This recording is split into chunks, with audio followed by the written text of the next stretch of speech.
नमस्कार, प्रणाम। मैं सतीश सरकार, आप सभी देख रहे हैं हंगामा जंक्शन, आरा लाइव न्यूज़ और भोजपुर की बात। अभी हम बड़हरा में हैं और हमारे साथ मौजूद हैं बड़हरा के पूर्व विधायक सरोज यादव जी। बड़हरा हमेशा ही चर्चा का विषय बना रहता है, हर तरह-तरह की बातें होते रहती हैं। प्रत्याशी भी काफ़ी हैं यहाँ से, लेकिन यहाँ पे जो बाढ़ का मुद्दा है, सबसे इम्पोर्टेंट मुद्दा, क्योंकि यहाँ के लोग साल में करीब-करीब 3 से 4 महीने बाढ़ से पीड़ित रहते हैं। सबसे पहले स्वागत है सर।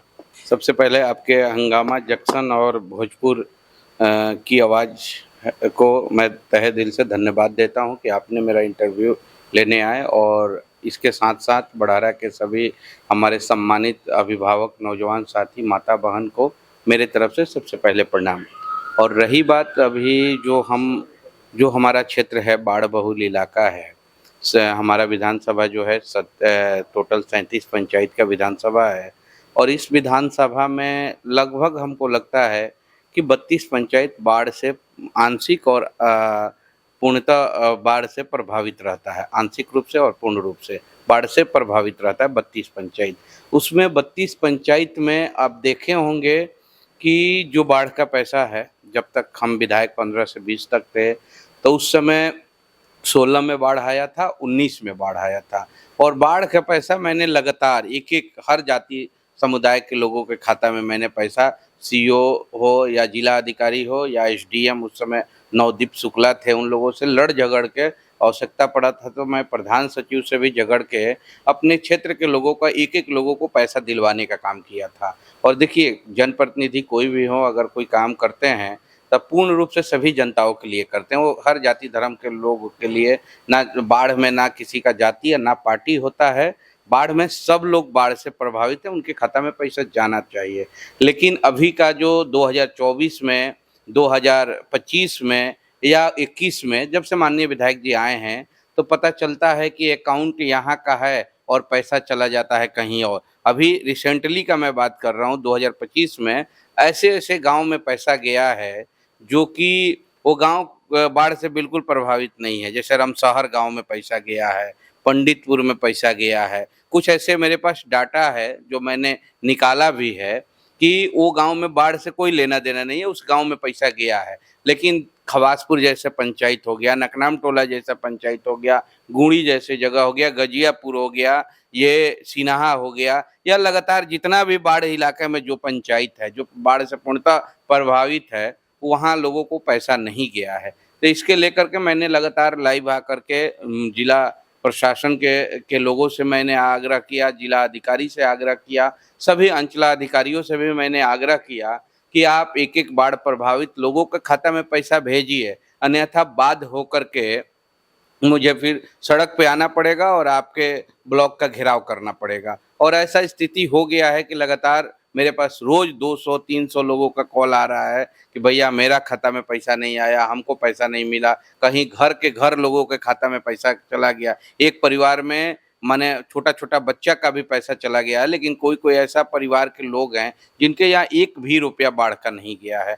तो उसके लेकर के मैंने ये निर्णय लिया कि नहीं, अगर हम नहीं आएँगे सड़क पे, नहीं अपने जनताओं के लिए लड़ेंगे, तो शायद इनको पैसा नहीं मिलेगा। और जो माननीय विधायक जी अभी हैं, वो तो डायरेक्टली अनुश्रवण समिति के जितने भी हमारे जनप्रतिनिधि पंचायती राज के जनप्रतिनिधि हैं, उन लोगों के ऊपर थोप रहे हैं कि अनुश्रवण समिति के लोगों का काम है नाम जुड़वाना। तो मैं आपके चैनल के माध्यम से माननीय विधायक जी को भी मैं बता देना चाहता हूँ कि 2016 और 19 में जब मैं विधायक था और नाम लोगों का कटता था, तो मैंने झगड़ के, लड़ के अपने लेटर पैड पे लिख-लिख के लोगों का करीब-करीब 10 से 12 हज़ार लोगों का नाम मैंने जुड़वाया था बाढ़ बाढ़ राहत के लिए। तो आपसे ये काम क्यों नहीं हो रहा है? जो काम आप नहीं कर पा रहे हैं तो पंचायती राज के जनप्रतिनिधियों को क्यों बदनाम कर रहे हैं? वो लोगों को तो मैं धन्यवाद दूँगा, सभी जनप्रतिनिधियों को जो पंचायती राज के, मान लीजिए वो बेचारे अंचल तक आएँगे, जिला तक जाएँगे, लेकिन आप तो सरकार के अंग हैं, सरकार में हैं, आपके 2-2 गो डिप्टी सीएम हैं, आप सरकार के विधायक हैं और आप इस तरह का कहिएगा। मैं तो जब मेरे क्षेत्र में बाढ़ आया था, तो आप लोग भी एक वीडियो देखे होंगे प्रत्यय अमृत जी के साथ, जो मेरे और उनके बीच विवाद हुआ था। वो बोले थे नॉर्थ बिहार में बाढ़ आया है। मैं बोला जो क्षेत्र बाढ़ से डूबा हुआ है, जो लोग बाढ़ से प्रभावित हैं उनके लिए क्या सरकार सोच रही है।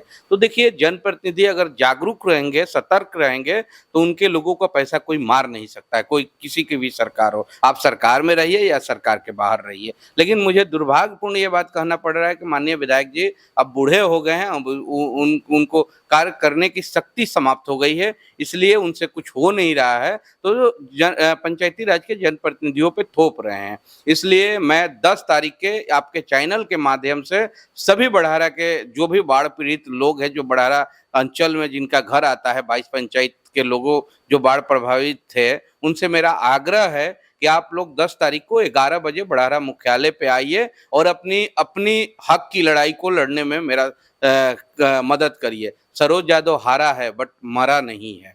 मैं अभी हारा हूँ, मरा नहीं हूँ। मेरे रहते हुए हमारे जनताओं के साथ जो अन्याय हो रहा है वो होने नहीं देंगे, और मेरे जीते जी इसके लिए मुझे फांसी पे भी क्यों ना चढ़ना पड़े। जब गरीब को पैसा नहीं मिलेगा तो ब्लॉक भी नहीं खुलेगा। मैं पहले हर तीनों ब्लॉक आरा, बड़हरा, कोइलवर, चूँकि कोइलवर के 2 पंचायत आंशिक रूप से बाढ़ प्रभावित है और आरा के साथ है, और बड़हरा के 22 में हमको लगता है कि 20 या 18, लगभग 20 या 18 बाढ़ से पूर्णतः और आंशिक रूप से प्रभावित है। तो ऐसे-ऐसे जगहों पे मैं तीनों ब्लॉक में पहले तालाबंदी करूँगा, उसके बाद मैं डीएम कार्यालय का भी घेराव करने जाऊँगा।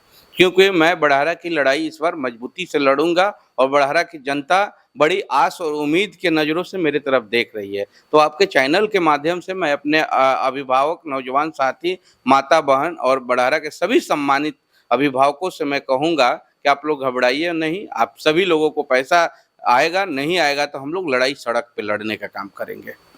आज बिहार के मुख्यमंत्री नीतीश कुमार जी का आगमन जगदीशपुर में हो रहा है, लेकिन भोजपुर जिला में ही गंगा नदी के द्वारा जिस तरीके से विनाश हुआ, जवैनिया गांव कट गया पूरा, प्लस में बड़हरा में भी बाढ़ आया।